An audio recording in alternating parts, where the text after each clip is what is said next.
Shane is in Myrtle Beach. Hi, Shane. Welcome to the EntreLeadership podcast. What's up? Thanks for having me on, Dave. I am the co-owner of a residential housing company that is an on-your-lot builder.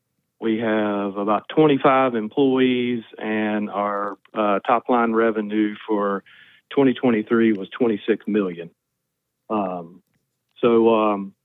And we are in the beginning stages of being in the legacy stage. And good. We don't.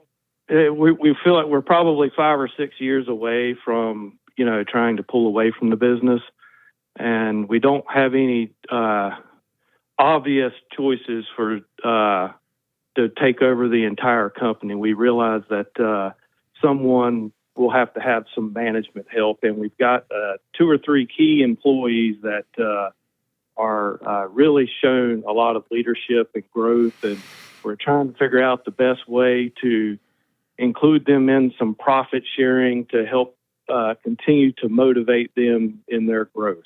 Mm-hmm. Okay, you said you had 26 team members.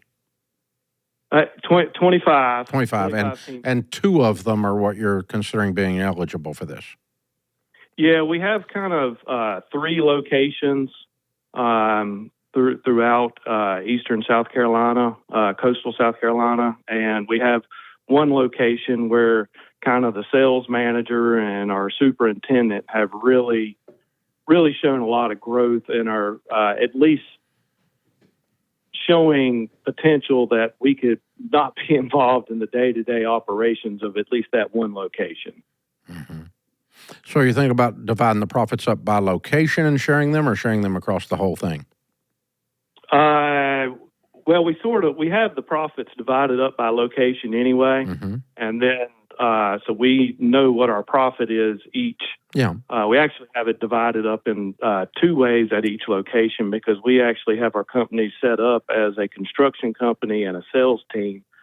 So our construction company gives the cost of each project to the sales team, and then the sales team gets paid and shows a profit on whatever they sell it over that construction cost, and then the construction team gets paid on the profit that they create by building it for less than what they told the sales team.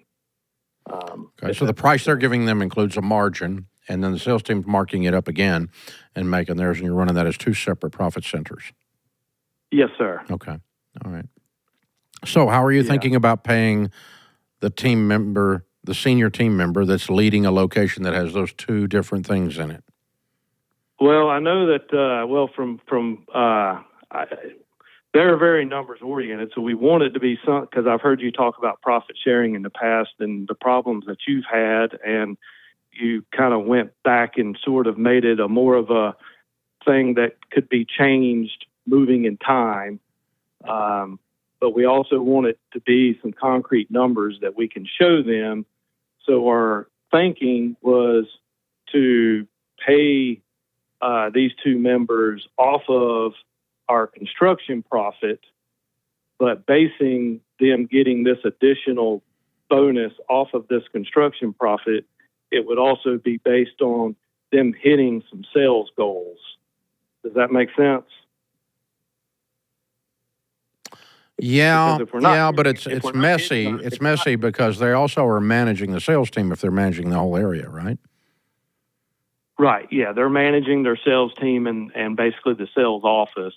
Yeah. And so we want to take that. And they're managing the building team. They're building the whole location, right? Both streams of income.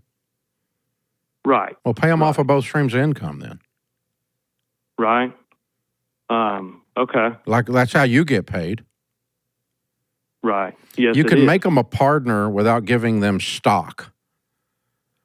Uh-huh. If they were a partner and as a general partner of that location or an operating partner at that location, they got X percentage of the bottom line of those 2 income streams, maybe different percentages for the 2 different income streams. I don't care. It might be 3% on one, 5% on the other. It might be 22%. I don't know, whatever it is to get them back to their income level. But you kind of got to back into it to get them to at least where they are now, right?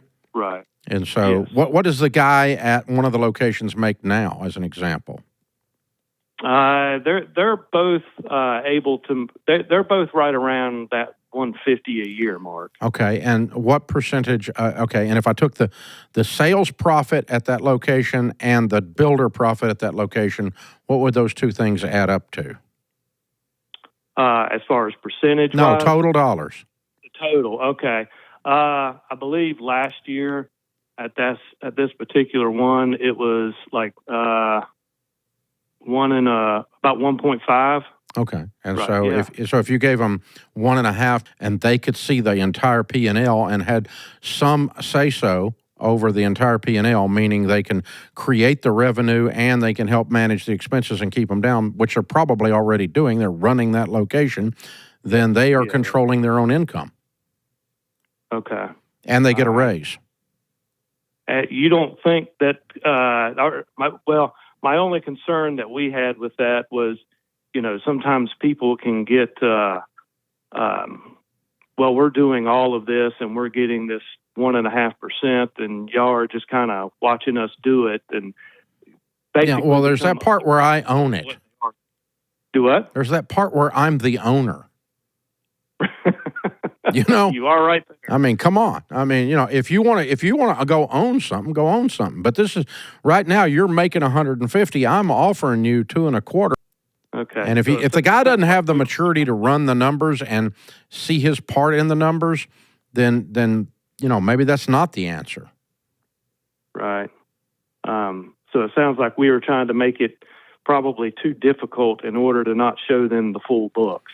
Well, if you want them to run something for profit, they got to see the books. Right. Okay. So I've got 14 people on our operating board here. They all are paid off the bottom line of the whole company. Everything at Ramsey goes into a pot. Eventually it's split up all over the place, but eventually it ends up landing in my pocket, right? And so once it comes down through all the different gyrations and everything, so they get paid off the same line I get paid off of. And it's not a huge percentage, but it's a huge amount of money. Sure. Okay. And they see every detail of the books. Their job is to help me run this large and complicated business and keep all the dadgum toggles toggling, right? Right. And so, because if I'm going to call someone if they're at the level where I might want to have actually shared ownership with them, then I need to at least be able to share the books with them.